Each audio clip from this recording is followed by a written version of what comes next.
Everyone, recently আমরা গিয়েছিলাম রন্ধনে বন্ধনের শুটিংয়ে, যার জন্য অনেকে অনেক কোয়েশ্চেন্স করেছো যে কিভাবে গেলাম, কি করলাম, কি খেলাম, সমস্ত কিছু তোমাদেরকে আজকে বলে দেবো। আর তার সাথে দেখাবো যে শুটিংয়ের বিটিএস কিভাবে হয়।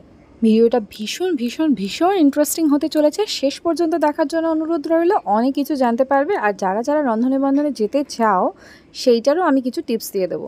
তো বেসিক্যালি আমার শরীর ভীষণ খারাপ ছিল। দেখো, আমি জল মুড়ি খেয়েছি সকালবেলায়, কারণ আগের দিন জামা ষষ্ঠী ছিল আর অনেক হেক্ট্রিক শিডিউলের জন্য কি যে হয়েছিল। সবাই কেমন আছো? তো আমরা আজকে যাচ্ছি শুটিংয়ে। আজকে আমাদের জি বাংলার থেকে শ্যুট আছে রন্ধনে বন্ধনের জন্য, কাপল স্পেশাল এপিসোডের জন্য আমাদেরকে ডাকা হয়েছে। তো এখন যাচ্ছি শুটিংয়ে। বাট তোমাদের সঙ্গে যেটা শেয়ার করার বিষয় সেটা হচ্ছে আমার শরীর ভীষণ খারাপ। মানে জামা ষষ্ঠী থেকে আসার পরে আমি ট্রেনে কুলফি মুলফি খেয়ে নিয়েছিলাম, পেটও খারাপ হয়ে গেছে, একে এত গরম। তো তার মধ্যে এখন আমি যাচ্ছি, আর ওখান থেকেই আমাদের মেকআপ করে দেওয়া হবে। 4 সেট করে ড্রেস নিয়ে যেতে বলেছে। তো আমরা মেইন অফিসে গিয়ে কথা অলরেডি বলে এসেছি, আজকে আমাদের শুটিং। তো এখন আমার বড় হচ্ছে, আমাদেরকে শাড়ি পাঞ্জাবি আমরা নিয়েছি, ওই দেখা যাক কোন ড্রেস ওরা চুজ করে। তো মোটামুটি যাচ্ছি। আমার শরীরের অবস্থা ভীষণ খারাপ, কালকের থেকে শুধু জল মুড়ি খেয়ে যাচ্ছি আমি, যেটা আমি কখনোই খাই না। তো দেখা যাক, তোমরা সবাই দেখতে থাকো কি হয় না হয়। আমি নিজেও যাচ্ছি, যাওয়ার পরে তোমাদেরকে সমস্তটা যতটা পারবো আমি শেয়ার করার চেষ্টা করব। তো মোটামুটি দেখাই আমার বড় কীভাবে রেডি হয়েছে। দেখো, আমার বর মুখে অলরেডি রুমাল ফুমাল বেঁধে রেডি হয়ে গেছে। আর বেস্ট অফ লাক তোমাকে, আর বেস্ট অফ লাক আমাকেও। তোমরাও আমাদেরকে বেস্ট অফ লাক জানিয়ে দাও। বাট আমি তো অলরেডি পোস্ট যখন করব তখন তো তোমরা দেখতে পাবে না অলরেডি, মানে তখন তো অলরেডি জিনিসটা হয়ে গিয়েছে। তো যদি পারি এই ভিডিওটা আগে পোস্ট করে দেবো, যাই হোক হোয়াট এভার। তো যাই হোক, এরপরে আমরা যাই, দেখা যাক কীভাবে কি শুটিং ফিটিং হয় না হয়, তোমাদেরকে পুরো আপডেট দিতে থাকবো। তো দেখতে থাকো। বেরিয়ে পড়ার পরে আমি আর কোনোরকম ভিডিও ফুটেজ তুলিনি, একবারে ডাবের জল খাওয়ার ফুটেজ তুলেছি ডিআরআর স্টুডিওর সামনেটাতেই। আর ডিআরআর স্টুডিওতে কিন্তু এমনিতে উইদাউট পারমিশন ঢুকতে দেয় না, তোমার আগের থেকে যদি কোনো শুটিং থাকে বা কোনো অ্যাপয়েন্টমেন্ট থাকে তবেই তোমরা ঢুকতে পারবে। তো এই দেখো, আমরা খাচ্ছিলাম। আর শরীর ভীষণ খারাপ ছিল অ্যাকচুয়ালি, মানে আমি জামাই ষষ্ঠীতে যাওয়ার আগেই আমার শরীর খারাপ ছিল। মধ্যেখানে 2-3 বার কলকাতায় আপ ডাউন করা হয়েছে বাইকে, যেটা আমি গরমকালে একদমই বাড়ির থেকে বেরোই না, তার জন্য আমার শরীর একদমই ডিহাইড্রেট হয়ে গিয়েছিল। আর ভীষণ শরীর খারাপ ছিল আমার, আমি জাস্ট মনে বল নিয়ে গিয়েছিলাম। তো এটাই ওখানে বলছিলাম যে বাইরে যেখানে ওয়েট করতে হয় সেখানে জাস্ট আমাদের ড্রেসিং রুমটা ক্লিয়ার করার জন্য আমাদেরকে বসতে বলা হয়েছিল। তো আমি অ্যাকচুয়ালি ভয়েস ওভারটা দিতে দিতে আমি আর নিজের ভয়েসটা এখানে রাখলাম না, কেটেই দিলাম। কারণ হচ্ছে গিয়ে পরে আমি অ্যাপয়েন্ট করতে পারছি না, আমার ভিডিও অনেকগুলো জমা হয়ে গিয়েছে, আমি পোস্ট করতে পারবো না সেরকম হলে।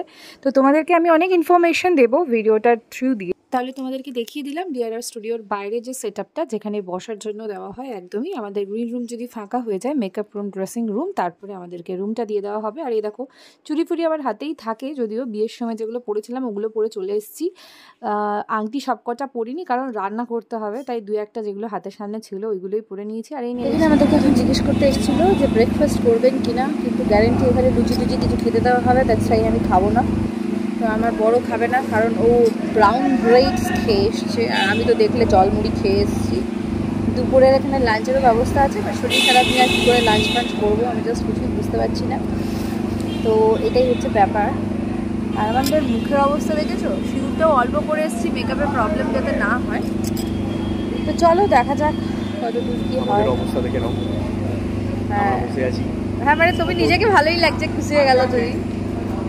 তো যাই হোক, আমাদেরকে মেকআপ করে খুবই চকচকে করে দেওয়া হবে, বাট শরীরটা ঠিক থাকতে হবে। আমি শুধু মনোবল নিয়ে এসেছি যে করতে হবে আমাকে, তাই রাত্রেবেলা আমার জ্বর চলে এসেছিলো, প্রচণ্ড ডেঞ্জারাস অবস্থা। তো আমার মেকআপ আগে স্টার্ট হয়েছিল, আমার বর তখন বাইরেই ওয়েট করছিল, মেয়েদের মেকআপকে আগে করার জন্য দিয়ে দিয়েছিল। আর এই দাদাটা আবার মেকআপ করছিল। এবারে দেখো, চ্যানেল নামে আমি খারাপ কোনো কিছু বলতে চাই না, ভীষণ ভালো অ্যারেঞ্জমেন্ট ছিল সমস্ত কিছু। আমাদের দুপুরের খাওয়া দাওয়াটাও তোমাদেরকে দেখাবো অবশ্যই, অনেক এলাহি ব্যাপার স্যাপার ছিল। কিন্তু এখানের আমার একটা জিনিস খুব বাজে লেগেছে, যেটা হচ্ছে মেকআপ। আমার মেকআপ পুরোপুরি ডাল শেডে করা হয়েছিল। আই ডোন্ট নো ওয়াই মেকআপের মধ্যে আমার স্কিনে অনেক প্রবলেমস হয়ে গেছে, যে কোনো রকম প্রাইমার কিছু মানে কিছুই জাস্ট ইউজ করা হয়নি। জাস্ট নর্মাল একটা ডাউন শেডেড ফাউন্ডেশন দিয়ে আমার মেকআপটা কমপ্লিট করা হয়েছিল। আমার মুখ যেহেতু এমনিতেই মেকআপ জেনিক, তো মেকআপ ইজিলি ব্লেন্ড হয়ে যায় হয়তো, কিন্তু মানে সেটআপটা লিপস্টিকটাও আমার ঠিকঠাক লাগেনি। তো তো তোমরা জানি না টিভিতে যখন দেখানো হবে ওরা হাই কোয়ালিটিতে এডিট করবে না কি করবে আমি জানি না। তো সেলফিতে তাও ভালো লাগছে।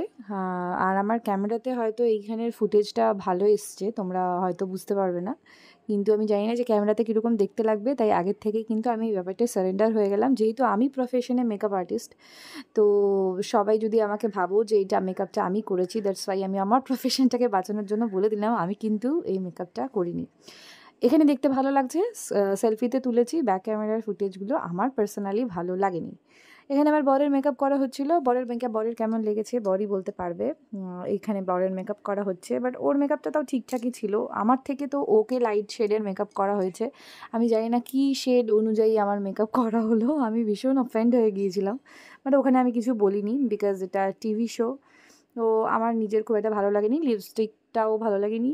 পরে যাই হোক একটু চেঞ্জ করেছিল, বাট তাও আমি স্যাটিসফাইড ছিলাম না। আমি হেয়ারস্টাইল নিয়েও একটু, আমি কি বলবো, আমি কি বেশি খুঁতখুঁতে, আমাকে কি খুবই বাজে লাগছিল? তোমরা একটু কমেন্ট করে আমাকে জানিও। মানে খুবই বাজে না লাগলেও আমার ওভারঅল খুব একটা ভালো লাগেনি।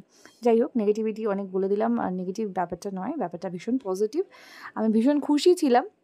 মেকআপ নিয়ে একটু অফেন্ড ছিলাম, ঠিক আছে। আর শাড়ি আমার ইচ্ছে মতনই সিলেক্ট করে দিয়েছে, তো দ্যাটস মাই ওভারঅল লুক। আমি জানি যে সেলফিতে ভালোই লাগছে, তো সেলফিতে দেখেই খুশি হচ্ছিলাম। আর এরা ছিল হচ্ছে আমাদের কম্পিটিটর, ঠিক আছে। তো ভীষণ ভালো একটা মেয়ে অস্মিতা, তো ওর সাথে কিছু কথা আমরা বলে নিচ্ছিলাম, তো তোমরা সেই কথাটাও শুনে নাও। এটা হচ্ছে আমাদের কন্টেস্টেন্ট, মানে আমাদের কম্পিটিটার অ্যাকচুয়ালি। বাট এখানে কম্পিটিশনটা শুধুমাত্র মানে এমনি আমরা ন্যাশনাল টেলিভিশনে সবার সামনে আসবো, এটাই হচ্ছে অনেক বড় ব্যাপার। তো ওরাও কাপলস আছে, হ্যাঁ এটাও একটা বড় পাওনা, সত্যি সত্যি, হ্যাঁ সত্যি। আর আমাদের দুজনেরই মানে মোটামুটি সময় সেম সময় বিয়ে হয়েছে। আমাদের রেজিস্ট্রি হয়েছে 14 তারিখ আর ওদের হয়েছে 16 তারিখ। তো যাই হোক, আমরা কম্পিটিটর হলেও আমরা এখানে বন্ধুত্ব বানিয়ে নিচ্ছি।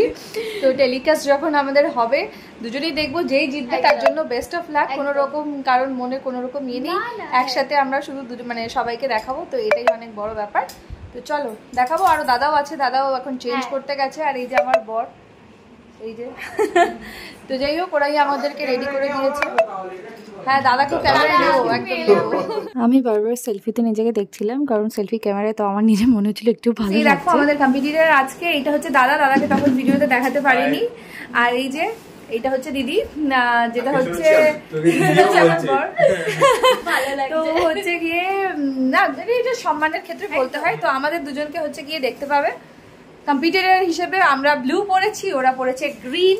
কম্পিটিশন, ঠিক আছে, কোনো ব্যাপার না। জয় বাংলা। তো ওটা আমরা কোনো পার্টি পলিটিক্স করি না রাইজ, আমরা এমনি বলছি। তো যাই হোক, ঠিক আছে, দেখা যাক যে কে জেতে, তখন দেখা যাবে জয় বাংলা না জয় শ্রীরাম। তার জন্য তোমাদেরকে টিভি স্ক্রিনে চোখ রাখতে হবে। জি বাংলায় চোখ রাখো, জি বাংলায় চোখ রাখো। তোমরা যদি আমাদের টিআরপিটাকে হাই করে দাও, তাহলে জি বাংলা থেকে আমাদের শুটিং এর জন্য রন্ধনে বন্ধন জি বাংলাতে দেখতে থাকো। তোমাদেরকে চোখ রাখতে হবে। আমরা ক্লিয়ার করে দেবো ডেটটা কবে, তাহলেই আমাদের আশীর্বাদ তোমাদের। আমার বর কত বড় ব্লগার দেখছো তোমরা। তো জি বাংলার শুটিং নিয়ে কোনো কথা হবে না, প্রত্যেকবার মেকআপ টাচ আপ থেকে শুরু করে সমস্ত কিছু করা হচ্ছিলো। বাট এখানে শাড়িটাও একটু এদিক ওদিক হয়ে গিয়েছিল, তো সেটাকেও হচ্ছে গিয়ে আমার বর ঠিক করে দিয়েছিলো। এমনিতে আমার বর ভালোই আছে, ঠিক আছে, আমাকে সরস্বতী পুজোতেও কুচি ঠিক করে দিয়েছিল। আর এখানে কিন্তু অনেক লোকের সামনেও ঠিক করে দিয়েছে, মানে ও কিন্তু এইসব ব্যাপারে একদম ঠিকঠাক, যাতে ঠিক লাগে। কিন্তু মেকআপটা যে ভালো লাগেনি তখন আমাকে কিন্তু সেই ব্যাপারটা বলেনি। আর এই দেখো, এই দাদাটা বেশ ভালো, এখানকার একজন ক্রু মেম্বার, আমাদের সাথে ভীষণ ভালো আলাপ হয়েছিল। তো সেটাই বলছে আমার বর, কিন্তু খুব ভালো ব্যবহার, খুব ভালো। আর আমাদেরকে অনেক হেল্প করছে, মোটিভেশন দিচ্ছে যে কিভাবে আমরা আগে মনে রাখো।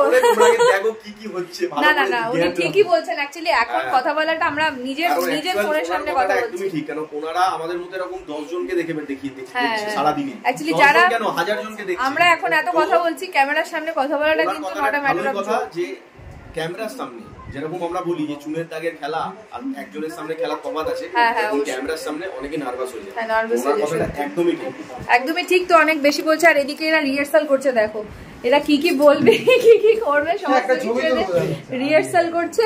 তো যাই হোক, আমরা এরপরে যাবো শোতে। একজন দাদা রয়েছে, দাদার সাথে দাদাদের সবারই আলাদা ফ্যান বেস হয়ে গেছে সবাই একদম।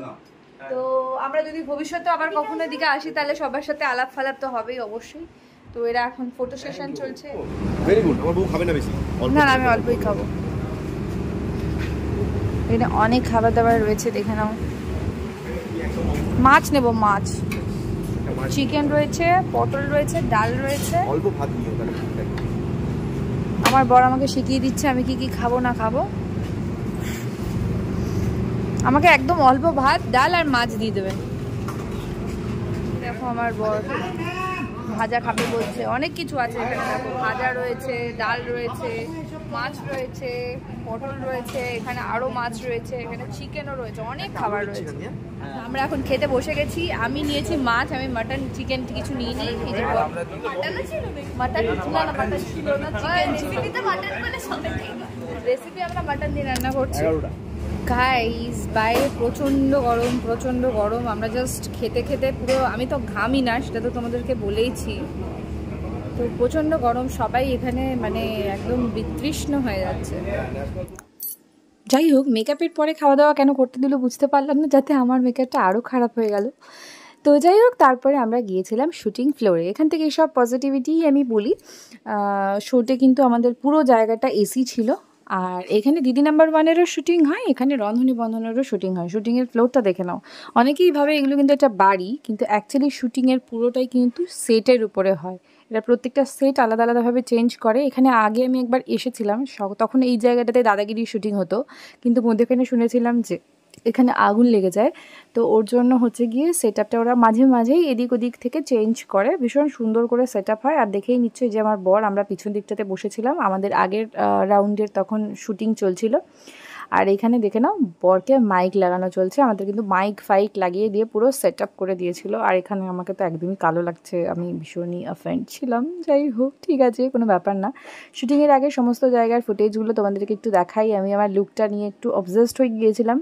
তো যাই হোক, এটা শুটিংয়ের আগে আমরা 4 জনে মিলে একে অপরকে কংগ্রাচুলেট করছিলাম যে কি হবে না হবে। যাই হোক, মনের মধ্যে কোনো রকম হীনমন্যতা না রেখে আমরা যাতে মোটিভেট করতে পারি একে অপরকে, সেই জিনিসটা নিয়েই কথাবার্তা চলছিল। তো ডেফিনেটলি ওদেরও একটা চ্যানেল রয়েছে, তোমরা ওদেরকেও দেখতে পারো, ওরা রান্নাবান্না রীতিমতন করে। আর আমাদের যে রেসিপিটা দেওয়া হয়েছিল সেই রেসিপিটা নিয়ে তো তোমরা টিভিতেই দেখতে পাবে, ঠিক আছে।